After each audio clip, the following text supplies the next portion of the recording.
Ezra kneels before the altar, resting in the middle of the church, his head bowed as he prays aloud. Something is wrong. What is it, Lord? What are you trying to tell me? It's not time already, is it? It can't be. They're not ready, Lord. Please, I know your will is good, but please, if there is any other way. Is it happening soon, then? As you wish, Lord. We are your humble servants.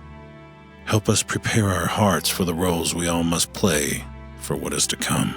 A door is thrown open, and quickly footsteps descend the stairs. The door at the back of the church creaks, and Alister strolls into the room. Ezra, I think I've got it. Huh? Got what? How Antoinette is faking immortality. Gather the others, will you? I don't plan to explain it more than once, and I don't trust anyone else to relay the information appropriately.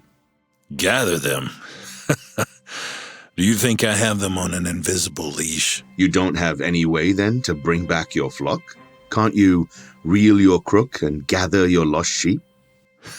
I guess I could, but I don't think it's necessary. They'll be here shortly. What makes you say that? And don't say faith. The answer has grown trite, Ezra. Not this time, my friend. It's his cigars. Can't you smell them? The doors to the church slam open as Silas barges into the room holding Antoinette limp in his arms, a cigar dangling from his lips. Ezra stands sharply as Silas enters, and he rushes over to help. Behind him, Herodias cradles an unconscious Elijah in her arms. She struggles beneath the boy's weight. Alister watches carefully from a distance, his head half-cocked as he analyzes Elijah. Silas grunts and motions over his shoulder to Herodias, and Ezra complies. He brushes past Silas and takes Elijah from Herodias. Ezra lays him down across the pews as Silas approaches the office.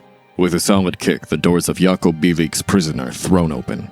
Jakob jumps up and tries to approach, but Silas ignores him and closes the door behind him, joining the others. As he enters the main hall of the church, Bishop Martin passes from the door in the back and plops into his throne. What is the meaning of this racket? Surely you have a decent excuse for mimicking the pealing of the bells of hell at this time of night. Herodias sits next to Elijah, placing the boy's head in her lap as she runs her fingers through his hair.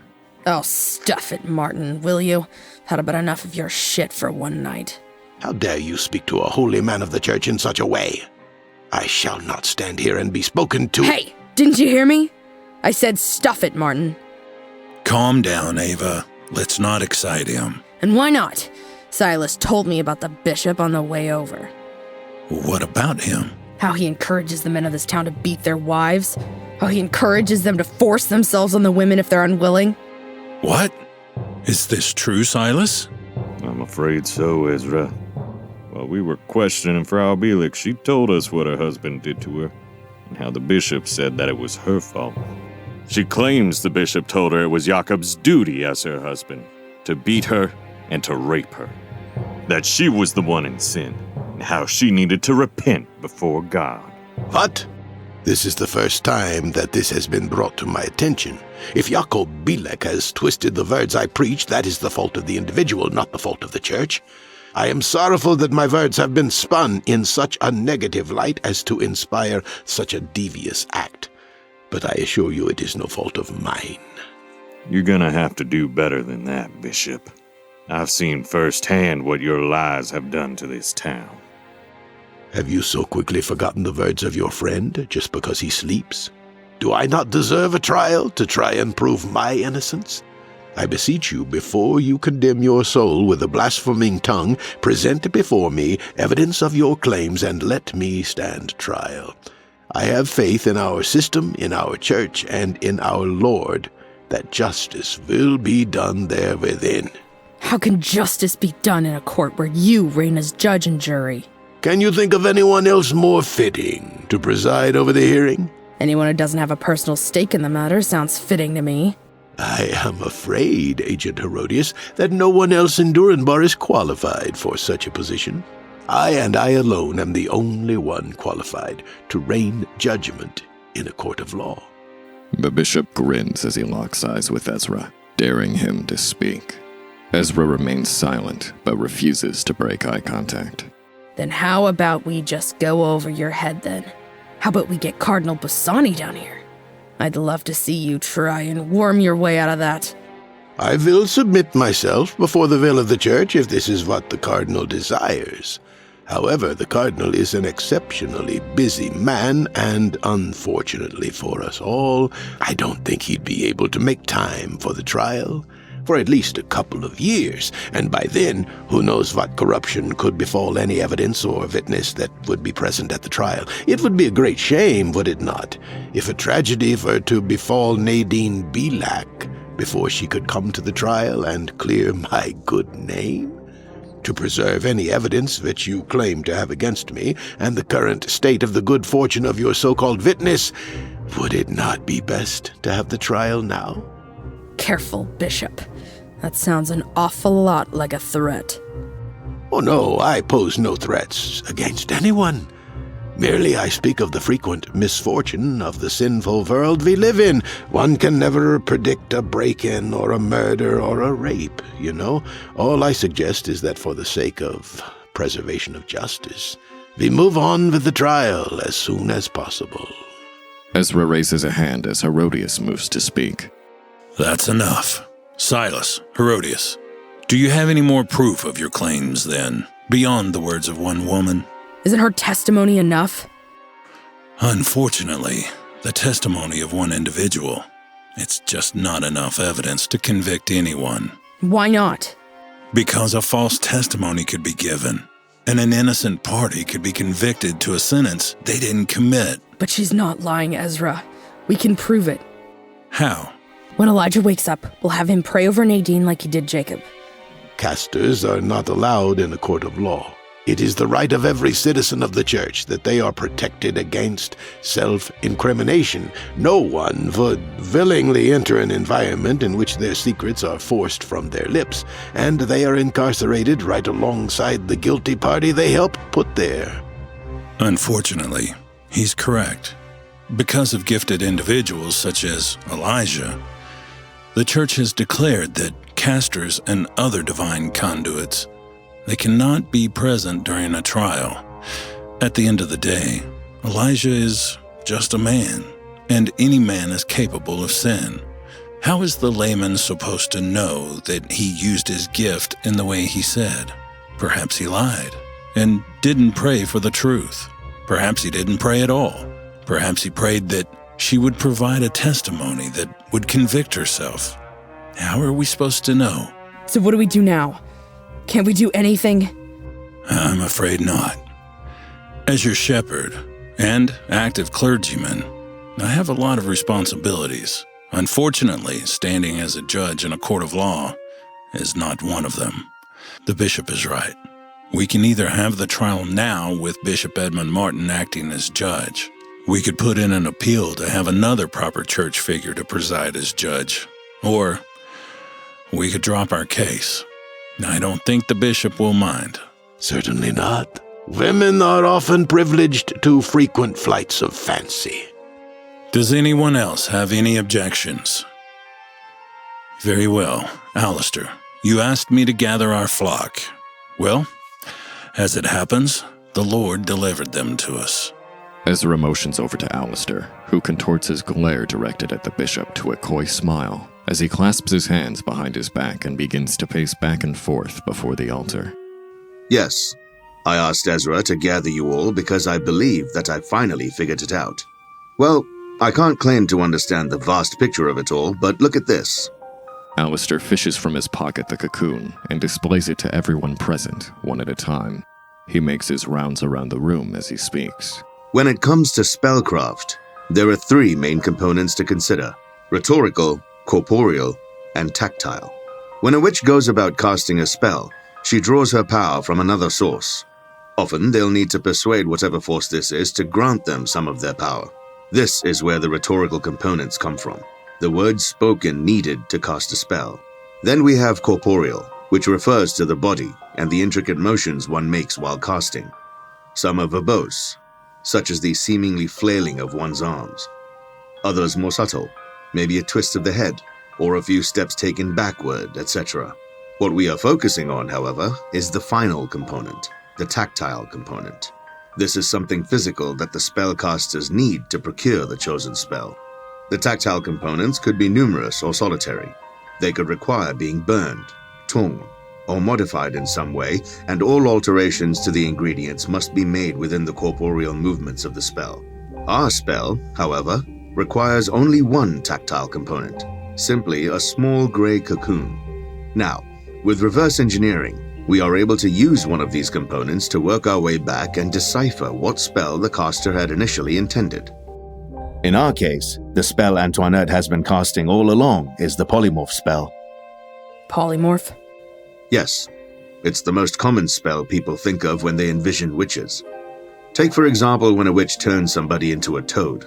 That is the polymorph spell at work, taking one subject and transforming every aspect of it to perfectly and permanently mirror another. So Antoinette is taking men and turning them into more Antoinettes? Yes, precisely. Just as Circe used the spell to turn the sailors visiting Aea into pigs, Antoinette is taking the men of this town and transforming them into copies of herself. Copies that the bishop then publicly and brutally murders.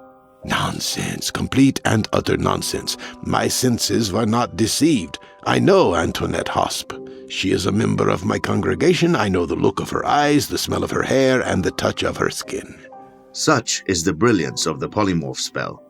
It doesn't have to fool your senses because your senses weren't mistaken. The spell doesn't have to affect anybody's mind and risk a strong-minded individual seeing through its facade. What the spell does is it reshapes the subject into something physical that your unaffected senses already recognize. In this case, Antoinette. Replicating the look of her eyes completely, and so on. Although, if you had deigned to listen to me, you would have known that. But why? Why make a copy of yourself just to have it killed? So she wouldn't have to do the killing herself. Look at her. She's scrawny. If she jumped any of these men in a fair fight, they wouldn't have a problem shaking her. Yeah, well, she's tougher than she looks. You are both mistaken. Beyond her learned witchcraft, Antoinette should pose no threat to an able-bodied fighter. And the reason she is turning them into herself is this. Silas, come with me, will you? Alister and Silas enter the office, and when they exit, Silas carries the unconscious Antoinette over his shoulder. He rests her on top of the altar, and Alister pushes open her blouse and shows everyone the markings on her chest. These carvings here are an arcane sigil. Essentially what the sigil does is turn our victim into a tactile component for another spell. Human sacrifice. Precisely. There is no human sacrifice taking place within Durinbar, I assure you, Shepherd Ezra. I would have put a stop to it long ago. Obviously not. What spell would she need a human sacrifice for? That, unfortunately, is where the clues end. There are too many spells that require a human sacrifice. I'd need to know another component before I could begin to fathom. If it helps, I can tell you that when Antoinette was carving up this one here, she didn't use any of the spell components you mentioned. What do you mean? Well, it was hard to tell because I was just shot by an asshole bartender, but Antoinette wasn't chanting. She didn't take anything special out of her pockets, and she didn't do anything with her body besides breathe and carve. How certain of this are you? Again, it was hard to tell, but I'd bet money on it. Yes, but you'd bet money on anything. All right then, 80% sure, asshole. What is it? Well, based on the assumption that Herodias is correct, unprecedented as that may be, Thanks. then Antoinette is using a minor glyph for the secondary spell. The one which turns the victims into tactile spell components. This glyph has the advantage that it doesn't require any casting to complete. Rather, anything with that glyph can be used as a spell component. The downfall, however, is that it's only activated inside a witch's circle. Now that you know about this minor glyph, do you have any idea what Antoinette might be planning? Yes. The markings here on Antoinette are a sister glyph to the witch's circle, meaning the two should be nearly identical. Alister whirls around and snaps open his book as he hurriedly thumbs through the pages in newfound fervor. Going forward, using human sacrifices and a witch's circle as our tactile components, it shouldn't be too hard to determine what she is planning. Sacrifices. Yes, that's what I said, Silas. Nah, Alister. I mean sacrifices, plural. 8 men were killed before our arrival, and as far as we know, she still hasn't reached her goal. That mean anything to you, Alister? Well, there's the eight-legged horse Sleipnir, the eight-pointed star of Ishtar. On the 8th day of the Chinese New Year, the gods gather in heaven. Try something more biblical. She ain't never been to China or Finland. There was a total of 8 men and women on Noah's Ark. Wait. Aha! Yes, the markings on the chest. Do you see here the 2 9-pointed stars laid within one another? So what if there is a 9-pointed star laid within a second? If you claim there are 8 victims, not 9, can it even count, Shepherd? She weren't going for 8, Your Holiness. She was going for 9. That's why tonight she's already tried twice. Precisely. Well, what does the number 9 mean? 9 doesn't. 18 is our magic number. I don't follow. Each marking carved on the victims contains 2 9-pointed stars. If I'm correct, these sigils designate the victims as 2 sacrifices, not 1. Essentially, the sigil rends the soul in 2 upon death. 8, 9, 18. Just get to the point, will you? Fine, Bishop. Those 9 souls of your congregation, rend to make 18, represent the 18 messenger angels of Agrat Bat Mahlat. No, it can't be. You must be mistaken. Check again. Triple check if you have to. Who is Agrat Bat Mahlat? Agrat Bat Mahlat. She's the queen of demons. She's one of the 4 angels of sacred prostitution, the mother of Asmodeus and daughter of Lilith. She's a succubus. I'm sure you'd get along famously with her. More importantly, however, she is the mistress of sorceresses. So this queen of demons is helping Antoinette? Why? It's not entirely out of her character. She's been known to communicate the secrets of the arcane to mortals, such as when she aided the Jewish sage Amamar in return for him laying with her. That doesn't sound too bad. She devoured his soul upon his death. So Antoinette is trying to release Agrat Bat Mahlat? Once more, I can't be certain of anything without further evidence, but this is my assertion, yes. If that is the case, then you must do everything within your power to stop her, Shepherd Ezra. A demon of this power cannot be stopped by man alone. I make no promises to you that we'll be able to stop Antoinette before her casting is complete, but I will do everything within my power to save her and your congregation. Do you think it is best to evacuate Durinbar? Hold on. Let's not get so drastic quite yet. Alister, what reason she got for doing that? Succubi tend to target and kill the sexually immoral. Alister, Ezra, and Silas all cast a long glance at Herodias. Erbilek weren't a faithful man, and I'd reckon if we dug a bit deeper, we find none of the other men of this town were neither. So she plans to have Agrat Bat Mahlat kill the men of this town. As of now, that's our best guess, yes. Very well. Do you think it's wise we evacuate? I don't think so, Ezra. Doing that will just tip her off that we're onto her. She might go about doing something drastic or try to accelerate her plan. Then how do we stop her, Alister? Kill her like any other witch. If you wish to buy us more time to catch her, however, I'd start by destroying her witch's circle. She'd have to establish another circle and give 9 more lives to Agrat Bat Mahlat if we're to do so. What's a witch's circle? It's an arcane focus, a conduit for the arcane, such as you claim Elijah is. According to you, Elijah prays to your God to be able to heal or make others speak the truth. In this scenario, the witch's circle is Elijah. It's tapping into the power of God and centers it at a singularity, allowing a witch to cast certain more powerful spells. But instead of God, it's Agrat Bat Mahlat she's drawing this power from. What's this witch's circle look like? Well, it can be of any size, small or large.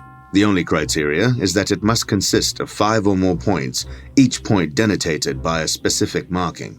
In this case, that marking is the sister glyph to the one carved on the victims, identical in every way. So it could be anywhere in Durinbar. The victims are only useful inside the witch's circle. So it could be anywhere, but... But it has to be a place where she can be sure that all the victims will be sacrificed there. That then is the true reason why she's turning these men into her. Not only are they turned into these spell components, but she needs them all killed in a certain area. If she were just killing these men with a knife, the Guards would surely quarantine an area of the city that a murder keeps striking in. Herodias told us that Taub mentioned that stonings were common before this whole business. If the bishop were to kill these men in the name of the Lord, no one would even blink twice now, would they? Antoinette Haas played you, Bishop. She knew that you'd want to make a public display, especially if she seemingly refused to die every night. You were playing into her hand this whole time, killing the victims for her in the same spot every night. The town square. That's where we're gonna find your witches' circle, Alister. All the color drains from the bishop's face. His eyes widen and he gawks. No, I did what I had to. I protected my congregation from the witch. I did not aid her. I did not. The clergymen all rise. Herodias flicks open the chamber of the revolver and empties the shells, which roll across the ground, before she reloads the weapon. You must be mistaken. Please, God, I did no such thing. I acted on behalf of the Lord. She was a witch. She had to die. Don't you understand? I did what anyone would have done in my position. I was protecting my congregation. Silas helps Herodias stand. Then he turns to Alister. Reckon it's a good thing we missed that train now, ain't it? Alister smirks as the clergymen exit the church. Alister turns at the door and smiles at the bishop, his teeth shining from ear to ear. Turns out you're a monster as well, Bishop. What will your congregation think when they find out? Alister exits, trailing behind the rest. The bishop hurls his throne against the ground. The weakened wood from Robert's bullet splinters and cracks as it slams against the stone. The bishop throws himself over the altar, his clawed hands tearing his robes, and then he rushes the pews. The bishop stomps in his tantrum against the pews, trying in vain to crack the sturdy wood. When this fails, he grabs several Bibles and hurls them throughout the interior of the church. Some shatter through the panes of the stained glass. The two church attendants by the doors scamper into the night, leaving the bishop alone as he destroys the church in Durinbar.